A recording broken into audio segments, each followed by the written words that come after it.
empowerment. I'm going to talk about right program around that. Sorry to break it to you, right? It's without the proper planning and understanding what that growth really means, it can bankrupt you. Yeah. So you need to have the plan around it. Because you can overreach. I'm going to open up a second location. I'm going to take in partners. I'm going to borrow a bunch of money to buy more inventory, whatever you think it is. And all of a sudden, that's a leap too far. Too far.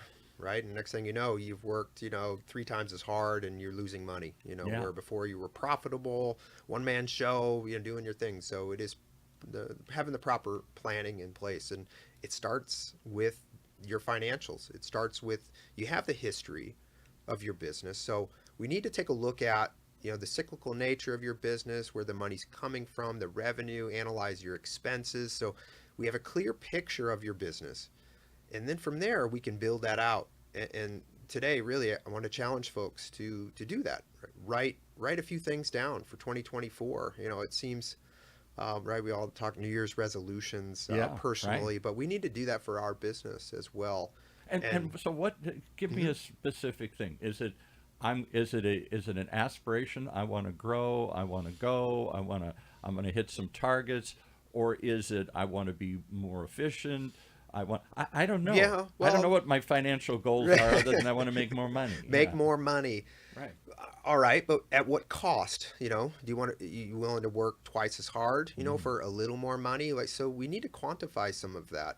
Sometimes it is just about being more efficient, doing exactly what you're doing now, cutting some of the expenses, or being more efficient, and we've increased profits significantly just by tweaking a little something. We wouldn't know that unless we understood our expenses properly, and really analyze where were we spending our money, where were we sourcing our goods, our inventory, can we get terms from our vendors, right? There's all these little tricks to eke out 1, 2, or 3%, and it can add up. I'll give you another example. So prior to this, in between my years in youth, working in radio and then re-entering the field 10, 12 years ago in this crazy world of online radio, podcasting, whatever you want to call it, I had a number of crazy businesses, and one of them was an Irish pub. I'm Irish. Wouldn't it be fun? Why not? Why not? And it was the best of times. It was the worst of times. Oh, my goodness, here. The things, it's like throwing a party every night, and people trash your place every single day. But so much of it, I'll give you just a silly thing here. So somebody said, what's your pouring cost at one point in time? Right. I didn't know what my pouring, what's it cost to pour that liquor? I don't know. We buy it, we sell it, and hopefully there's a profit in there. And we realized that our pouring cost is supposed to be like 10 or 12, I forgot what it is, 10 or 15%. We were like at 30% or 35%. We're just giving away heavy pour, right? That's what we're known for. Hey, come on, everybody loves you. Everybody's a good friend. Hey, I have a free one on me, everything here. And we realized that just by controlling that, the amount that we poured and the amount that walked out the door or disappeared and all this other, that magic missing inventory here, we could walk in with more profit in our pocket.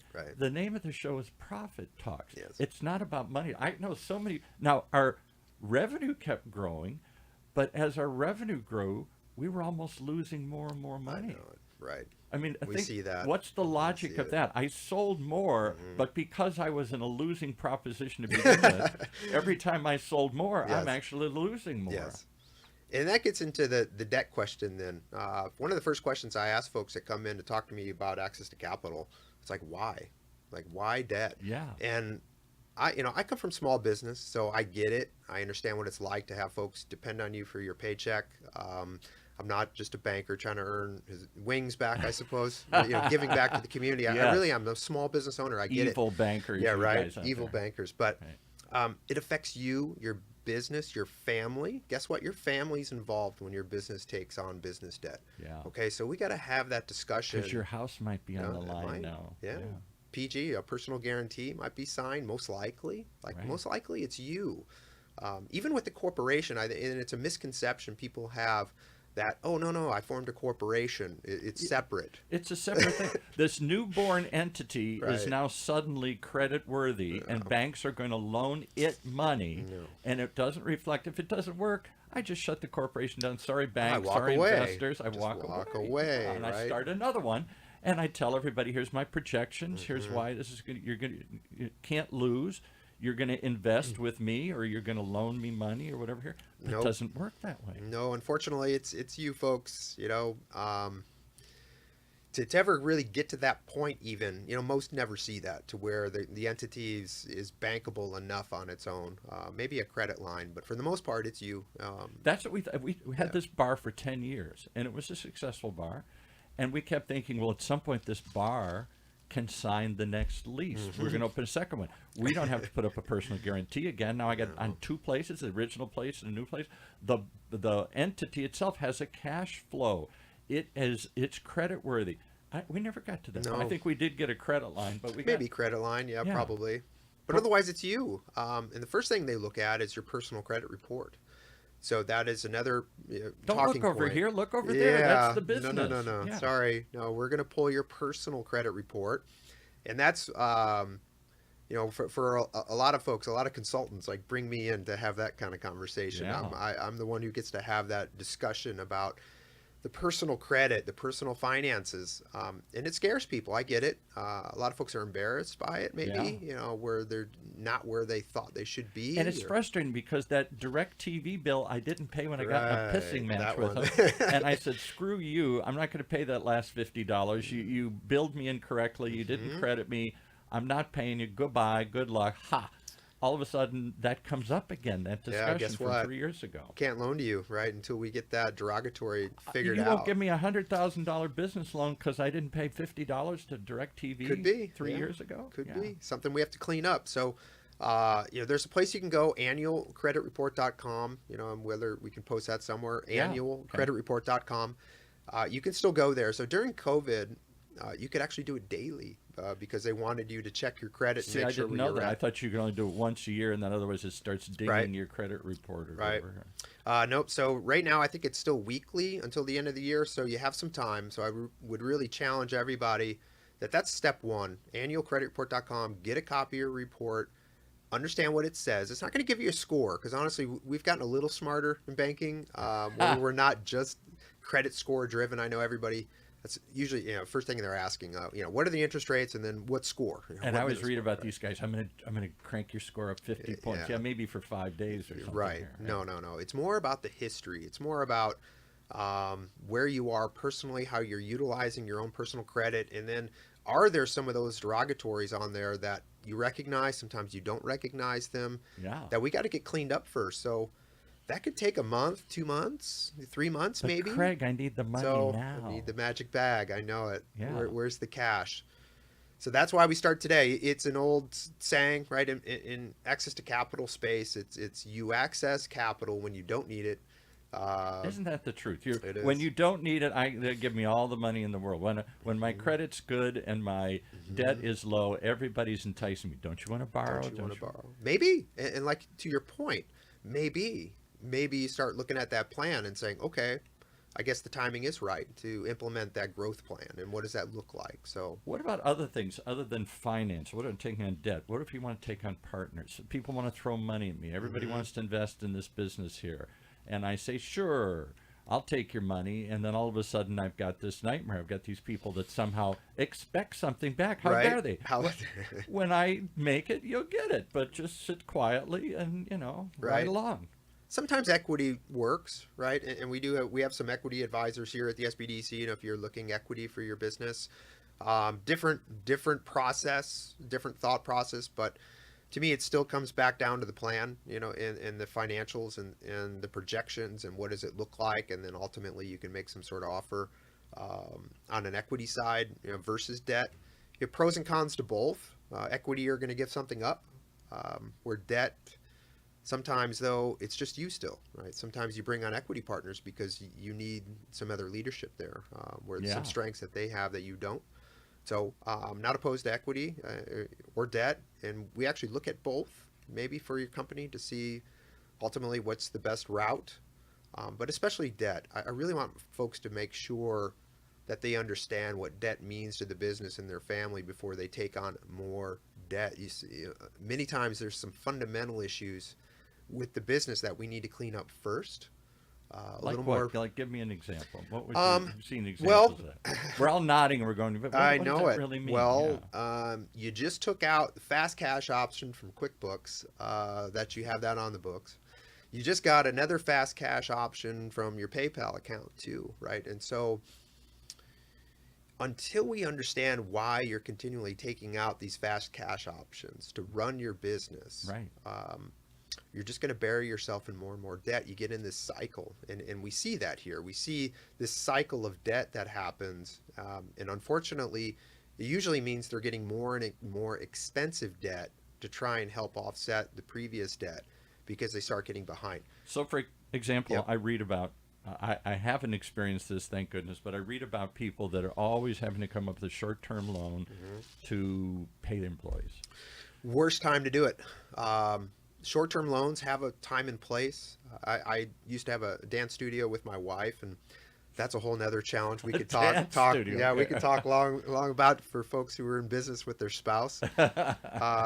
Good thing for me, I don't dance, I guess. So our roles were very clear about what we were responsible for. My wife is the professional dance instructor. I am not. So that's a piece of advice for those that are in business with your spouse. Make sure you have clear and defined roles. Yeah. But I used to take out PayPal loans and buy inventory with it. So it was a time and a place for it. Because I can sell it and pay it right back. You But got I'm a little short right now, and if only I had some more stuff, boy, we could sell it. Sell it. So it's all about turn rate. And so my background in specialty sporting goods, right? We had thousands of SKUs, and so inventory management is kind of my secret in the background of what I know. Right. It's inventory and turns. So I knew I could borrow that money, and it wasn't the interest rate. And I think it's a big misconception in the business lending world.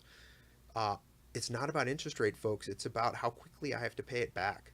So even a 0% interest rate loan, if I have to pay it back in 3 months, like I could just get buried in the cash flow piece of it. Yeah. Right. And I can't pay it. Yeah. So now what? Now I owe this person money. They're coming to visit me. Right. So There's a guy named Guido. yeah, with a baseball bat. they Right. come, right? So less about interest rate, folks, and more about the term. So that PayPal loan, it's maybe 6 months. So I have to turn that money fast enough so I can pay it back. Where if I'm using that money to keep the lights on for my utilities or paying other, non-revenue driving forces here in my business, that's when folks get into trouble. And so they're coming to me looking for longer term debt, which they should. But unfortunately, we have too much to unravel. They've already maxed out credit cards. They're behind on some other payments, and now they want long-term debt, right? That needed to happen a year ago. Right. So that's why it's so important. And there must to be a plan. place, because they always tell me that many, I guess, even very successful businesses, they're always using debt. They figured it out. I'm going to borrow this to cover these. I guess there's cycles. Cycles. So I know that this cycle is going to be a little slower, but that cycle is going to be faster. And so I got to borrow a little now to carry me through the rough summer months or the winter months or something else here. And then almost sounds like you're planning there, Paul. Don't, almost. There's almost a plan in place there. Scaring me here. Understanding your cycles and knowing when it happens. Yes, that's it. And that's it. That's a great way to use debt, a line of credit, like you mentioned before. I advocate for all small businesses to go out and get a small business line of credit. Talk to your primary business bank and understand what their requirements are, what you need to meet in order to get that line of credit in place, because there are times like that.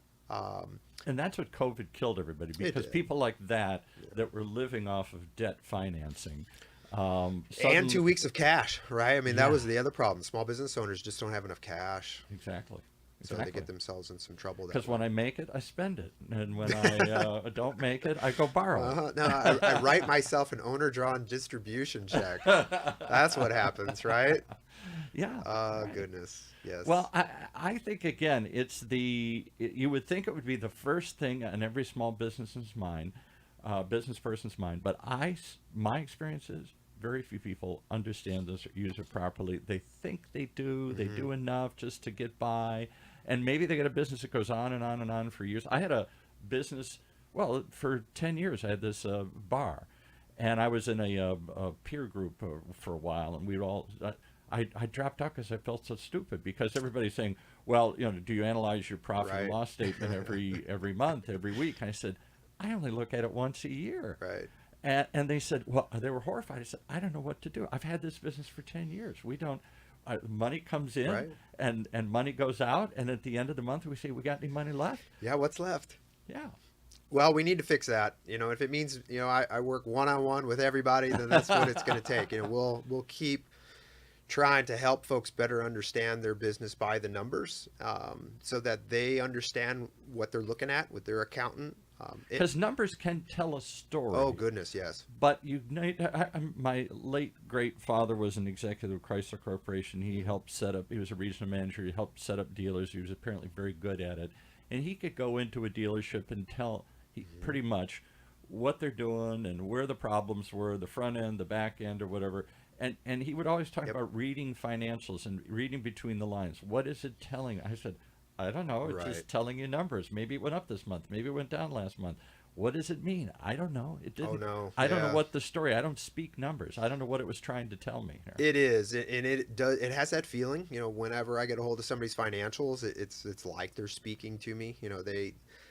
It tells so much, and I'll give the client the courtesy, right, to tell me their story. But ultimately, I want to look at the financials, because it's going to tell me, honestly, everything I need to know about the business, how it's been running, what they're paying attention to, and that's what drives the conversation then. And they're just they're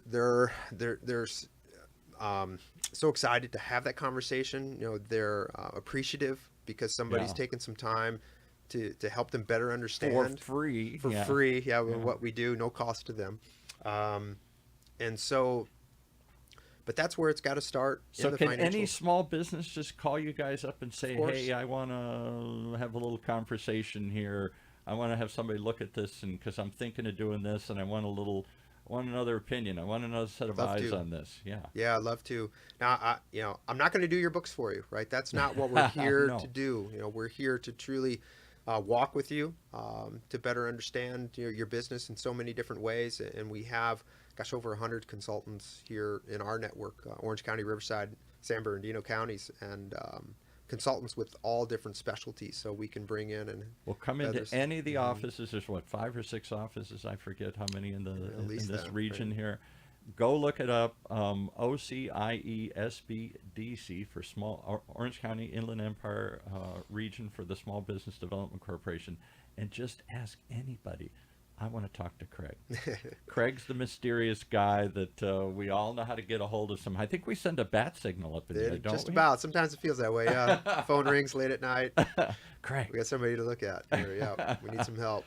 Well, thank goodness we have a finance whisperer. We have somebody who can speak the secret language here, who can talk to the numbers and make sense of them here. Because I don't think most of us ever even look at our numbers or make any sense of them. And as long as we make money, we're happy campers. Right. Here. And when we don't, we're worried, and we're going to go borrow, we're going to get investors, we're going to go get debt. Talk to us first before you do that as well, right? All right, thank you so much, Craig Russom, here at the Small Business Development Center here. A fascinating conversation. I hope you come back and give us some other examples of people that you work with over time, because I think I bet you've had some amazing stories. Good, great stories, yes, all of it, and you learn something from all of them. The good and the bad. I think it's important to understand that. All right, thanks so much. Take care.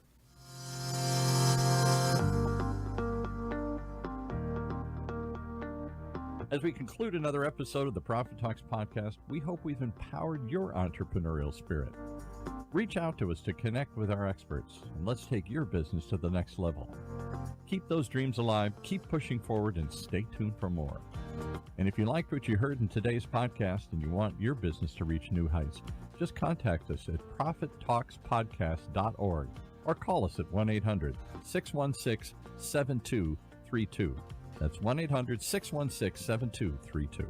So until next time, keep thriving.